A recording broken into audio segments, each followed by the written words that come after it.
Lukas Kapitulo 11. Itinuro ni Jesus ang tamang pananalangin. Minsan, nanalangin si Jesus sa isang lugar. Nang siya'y matapos, sinabi ng isa sa kanyang mga alagad, "Panginoon, turuan nga po ninyo kaming manalangin, tulad ng ginawa ni Juan sa kanyang mga alagad." Sinabi ni Jesus sa kanila, "Kung kayo'y mananalangin, sabihin ninyo, Ama, sambahin nawa ang iyong pangalan. Naway maghari ka sa amin. Bigyan mo kami ng aming kakainin sa araw-araw. At patawarin mo kami sa aming mga kasalanan, sapagkat pinapatawad namin ang bawat nagkakasala sa amin. At huwag mo kaming hayaang matukso."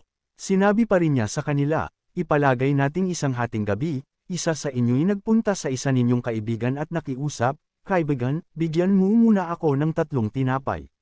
Dumating kasi ang isa kong kaibigang naglalakbay at wala akong maihain sa kanya.' At ganito naman ang sagot ng kaibigan mong nasa loob ng bahay, 'Huwag muna akong gambalain. Nakatrangka na ang pinto at nakahiga na kami ng aking mga anak. Hindi na ako makakabangon para bigyan ka ng iyong kailangan.'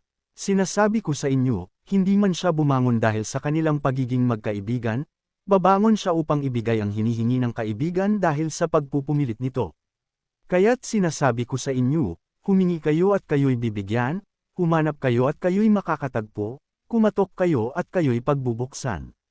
Sapagkat ang bawat humihingi ay tatanggap, ang bawat humahanap ay makakatagpo, at ang bawat kumakatok ay pagbubuksan. Kayong mga ama, bibigyan ba ninyo ng ahas ang inyong anak kung ito'y humihingi ng isda? Bibigyan ba ninyo siya ng alakdan kung siya'y humihingi ng itlog? Kung kayong masasama ay marunong magbigay ng mabubuting bagay sa inyong mga anak, gaano pa kaya ang inyong Ama na nasa langit? Ibibigay niya ang Espiritu Santo sa mga humihingi sa kanya. Pinagbintangang si Jesus ay mula kay Beelzebul. Minsan, pinalayas ni Jesus ang isang demonyo mula sa isang lalaking pipi. Nang nakapagsalita ito, ang mga tao ay humanga kay Jesus.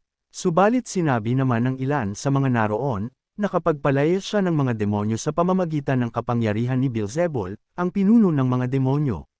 May ilan namang, sa pagnanais na siya'y subukan, patuloy na humihiling na magpakita siya ng isang himalang mula sa langit. At dahil alam ni Jesus ang kanilang iniisip, sinabi niya sa kanila, ang kahariang nahahati sa magkakalabang pangkat ay babagsak at ang sambahayang nag-aaway-away ay mawawasak. Kung may mga pangkat sa kaharian ni Satanas na naglalaban-laban, paano mananatili ang kanyang kaharian? Sinasabi ninyong nagpapalayas ako ng mga demonyo sa kapangyarihan ni Beelzebul. Kung sa kapangyarihan ni Beelzebul ako nagpapalayas ng mga demonyo, sa kaninong kapangyarihan naman nagpapalayas ng demonyo ang inyong mga tagasunod? Sila na rin ang magpapatunay na mali kayo. Nagpapalayas ako ng mga demonyo sa kapangyarihan ng Diyos, at ito'y nangangahulugang dumating na sa inyo ang kaharian ng Diyos.